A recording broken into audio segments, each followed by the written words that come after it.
So if you like my intro and you wanted a full video of like pointing and poking, I did that over there on Patreon, along with a ton of other ASMR videos that are never before seen on my YouTube channel. So you're not gonna find them on my channel, but you'll find them on my Patreon. So just click the link down below if you would like to join. Alright, let's get into tonight's video. I just want to make a quick little disclaimer. My whisper is naturally clicky. I can try very hard if I like kind of let my mouth dry up a bit and not talk as exaggerated, if that makes any sense, like kind of softer and slower and not move my mouth as much. I can control the clicks a little bit, but naturally I just have a more clicky whisper. So if that's not your cup of tea, please don't watch the video. I don't understand why people leave like senseless comments that are just gonna get themselves blocked anyways. It's like, if you don't like what you're watching, why are you watching? I'll never get why people hate to watch other people. Just makes no sense to me. Speaking of hate watch, I recently have noticed that some people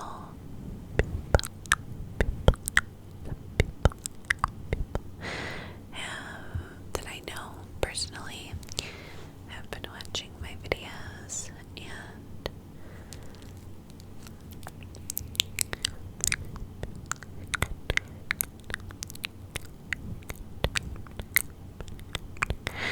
I've noticed that some people watch and like some people that I've known from my past. Some people, you know, are super cool and like congratulate me, and like, you know, I know that they watch because they tell me, but then there's other people that watch but don't tell me, and I feel that's very strange. It's like, or say, hey, I really like your videos, you know, I've been watching them. Like, I guess that kind of is, you know, bringing me into a couple things that I want to talk about. And you know, not everybody is going to be happy for you in your life, and I know that's a sad thing, but not everybody you come across is going to be supportive. Some people, you know, might act like they are and they're really not, and then others just aren't at all. And that's very unfortunate, and I've spoken to a couple people that have said, you know, they're doing very well, and unfortunately people that they were around years ago or grew up with just aren't very supportive, or family members that aren't very supportive. And that is hard because that's who you really want to be supportive, right?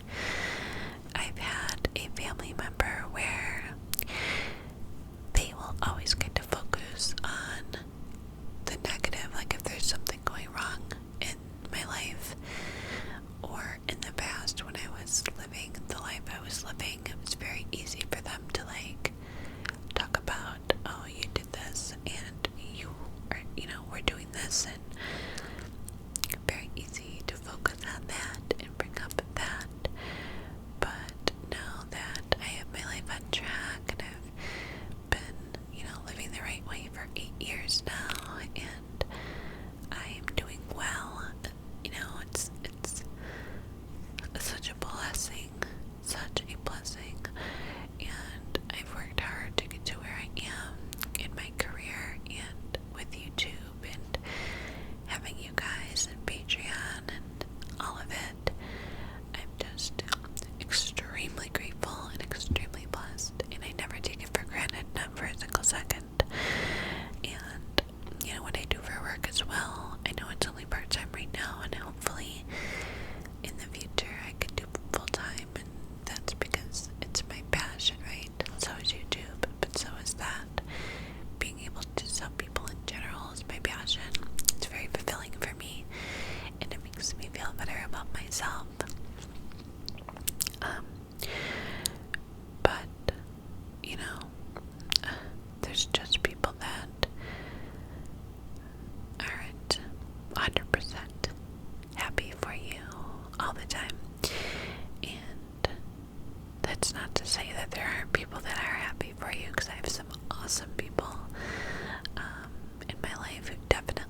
in some ways, of course, right? But I think it's important to have a little bit of everything. A healthy balance of it all.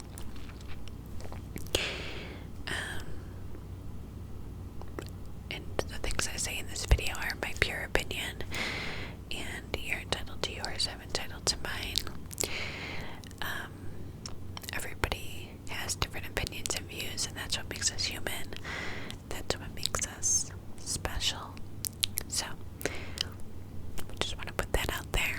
But it's definitely, kind of weird. It's like, if you're watching my videos and you have opportunity to reach out to me personally and be like, hey, found you on YouTube, watching your videos, like, it's super cool, good for you, I'm enjoying them. But to just not say anything and continue to watch is a little strange to me. But it is what it is, right? I just find it interesting.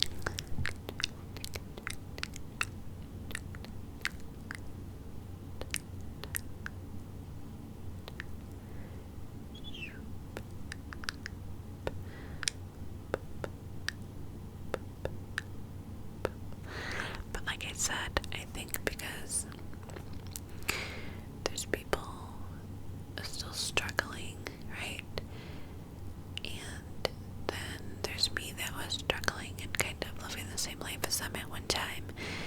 And now that I got my life together and I'm doing better, not everybody likes to see that, unfortunately, especially if they're not doing better. And it makes me really sad because if anything, like, I want to see them do better too, I don't know where I'm going with this, but sometimes being online is hard because you see things go on, and me, the person I am, I just want to like address and be like, but there's the other, like, side of me that's like, no, don't do that, let it be.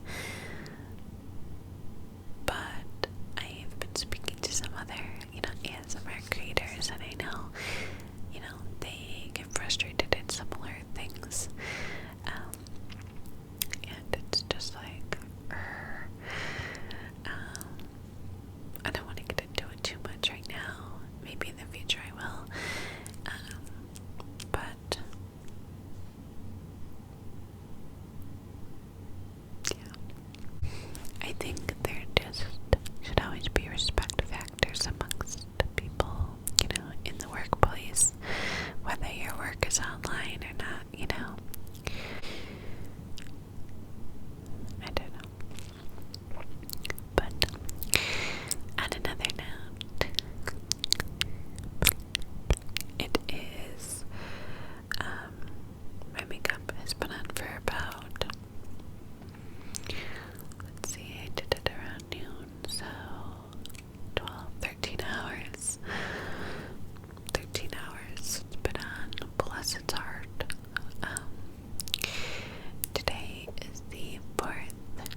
like scolded in a sense.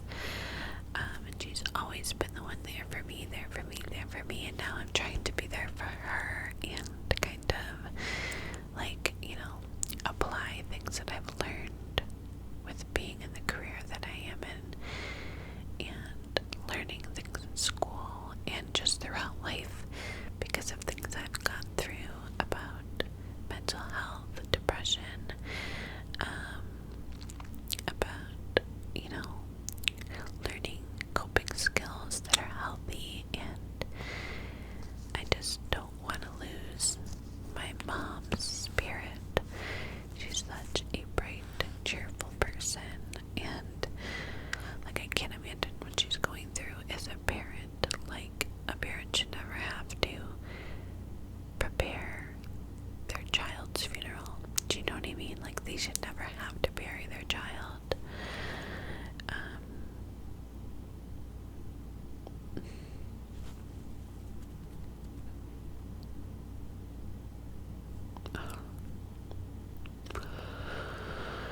They just shouldn't have to be going through pictures and gathering things and kind of mentally preparing herself and just not knowing what the timeline is and how much time she has and just all of it, right? It all sucks. And I can't, I'm trying to be compassionate for my mother and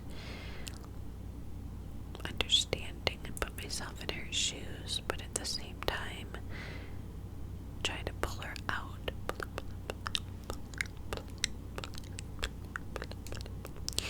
Because I don't want to see her get into a deep depression. I don't want to see her lose herself and lose her personality and her joy forever, So I've been trying to do more things with her and go swimming, just her and I, or do a little dinner, just her and I, or we went to dinner the other day and ended up going to the casino together, things like that, to keep her busy. But for the 4th, for today,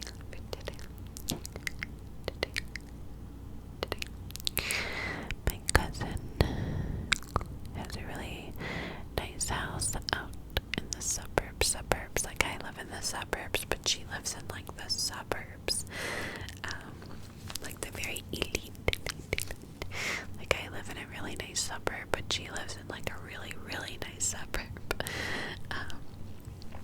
But she has a really nice house and a really big pool and huge backyard with bars and gazebos and all this stuff. So she always throws a really big 4th of July bash. Last year we didn't have it, considering what was going on, and so this year she had it, but it was a lot more low-key. She only invited about half of the people that she normally does, but it was really nice. It was a beautiful day. It was 85 degrees and sunny and perfect day for swimming, and at this party, they buy a ton of fireworks and blow them up in the backyard, and everybody that comes brings a dish,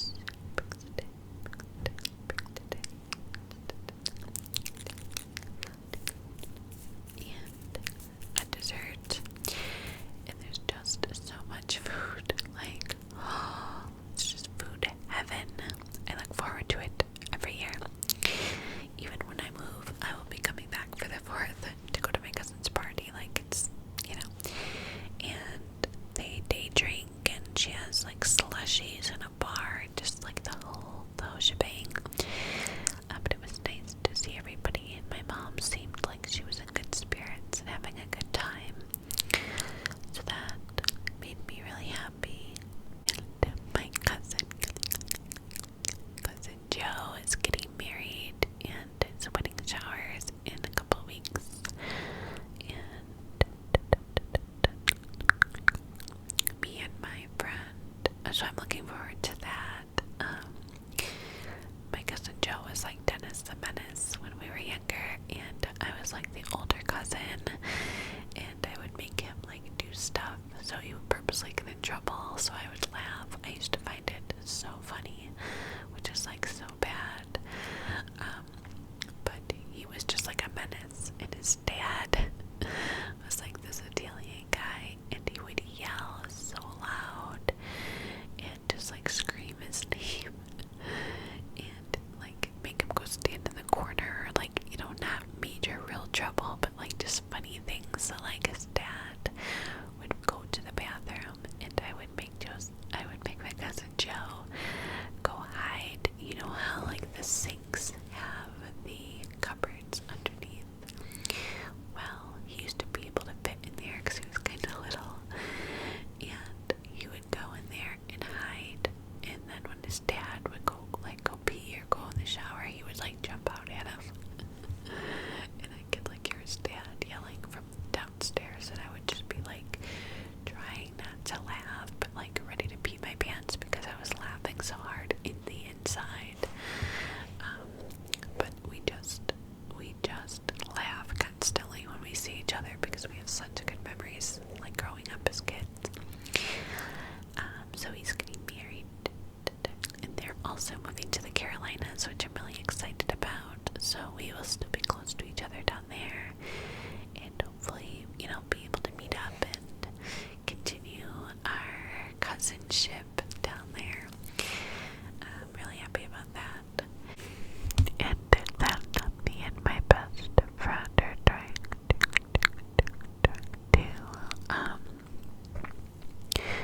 to figure out a girls trip, just the two of us, for a couple days, because I need just like a mental break, you know. Usually me, my mom, and my sister-in-law and my nieces do a trip every year to Myrtle Beach, stay in like a luxurious house that my sister-in-law will rent out. But we all have stuff going on this year, so I don't think it's gonna happen. So I wanted to do like a girls trip with me and my bestie, since I'm not gonna be able to go to her wedding in Mexico in May. I mean, I'm going to try my hardest. I didn't tell her that yet, but I'm gonna try and go. But just with everything going on and like not knowing when my sister could pass, like it's not a question of if, like it's going to happen. We just don't know when. You know, she could live another 2 years. We don't know. They didn't give us a timeline, it sucks. Like, that sucks. It's one of the worst parts of it, because we don't know. But they told us she can go from like being okay to not okay, and like critically deadly ill within seconds. So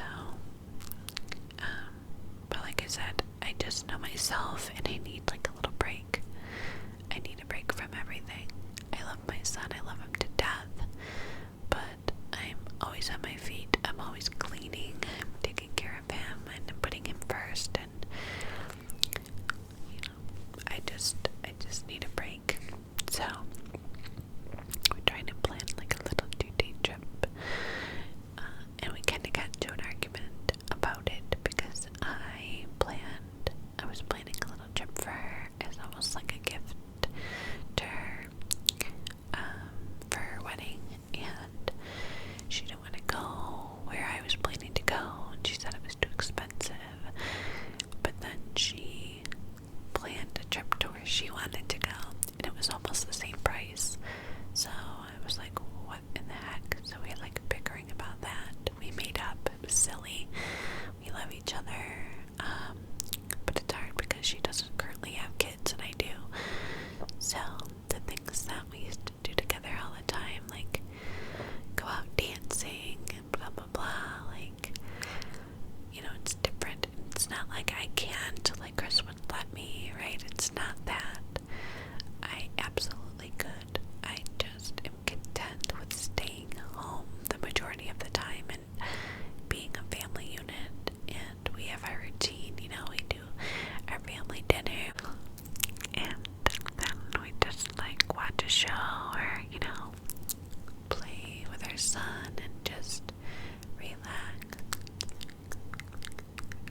I'm very happy in that. And maybe like 1 or 2 vacations per year I do. And again, I'm very content with that. Like, I love to travel, but it's not something that I want to do all the time. I'm just not big on long car rides. I'm not big on long plane rides. I could do like an hour, 2-hour plane ride, 3 max. Anything over that, don't want to do it. Anything like out of country, I don't want to do it. I just don't. But like I said, we made up the next morning and just kind of rationalized with one another, and I love her to death. And then my other best friend, we could sit on the phone for hours, and she called me tonight before I started filming, and I'm like, I have to go. Like, we can't even get into a long conversation right now because I have to film.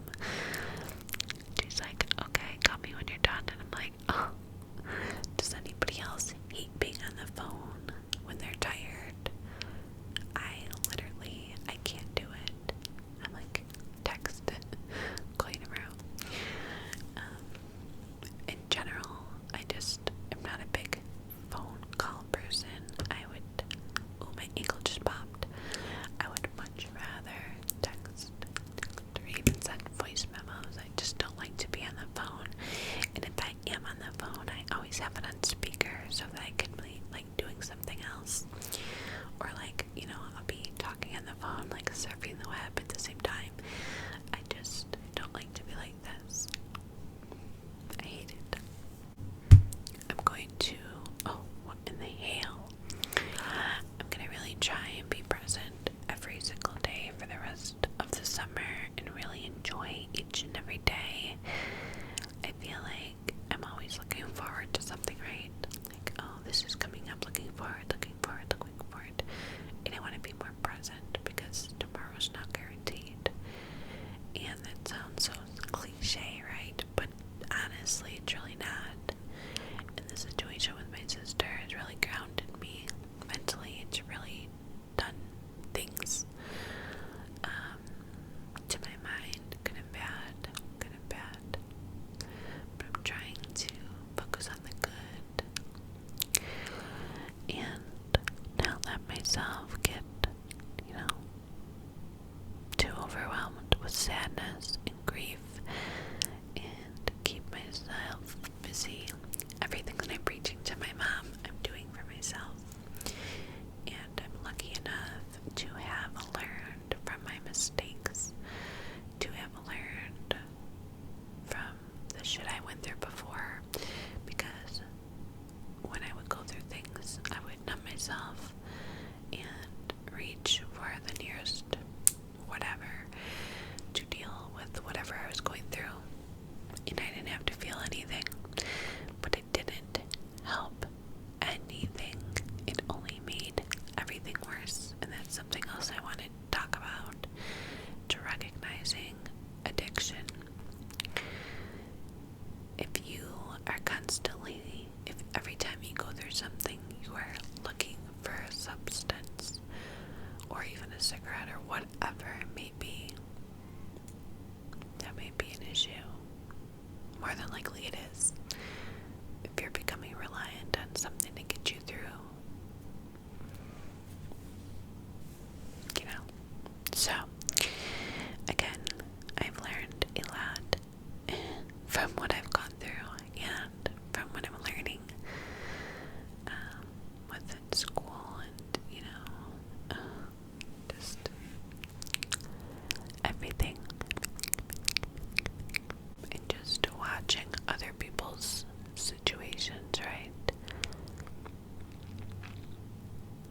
And looking at what they went through and, kind of studying the situation a bit, and to kind of, everybody's situations are different, right? Of course, everybody's their own person, but there's a lot of similarities.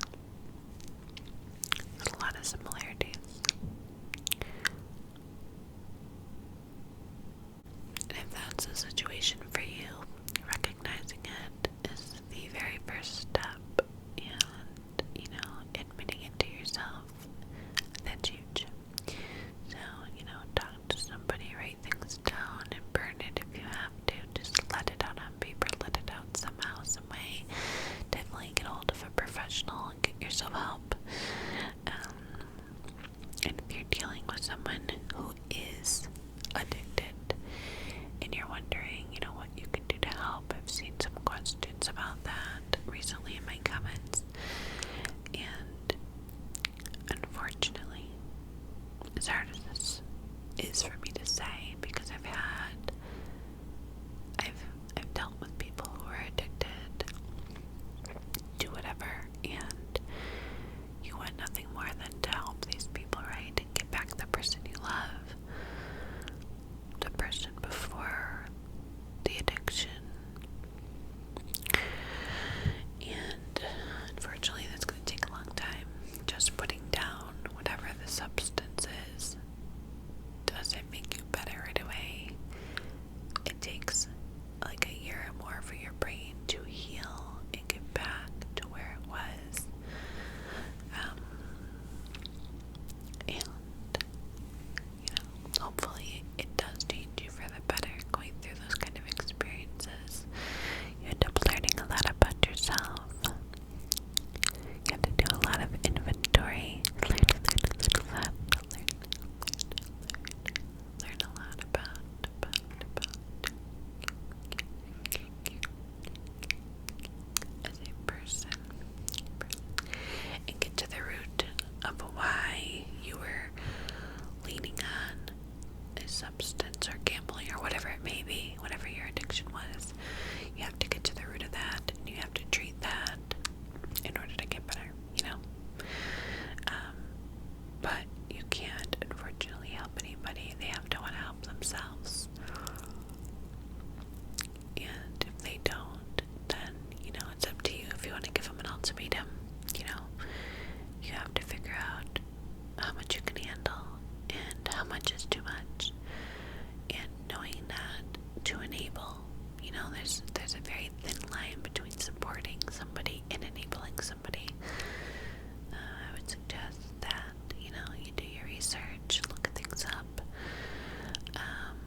hours is off of work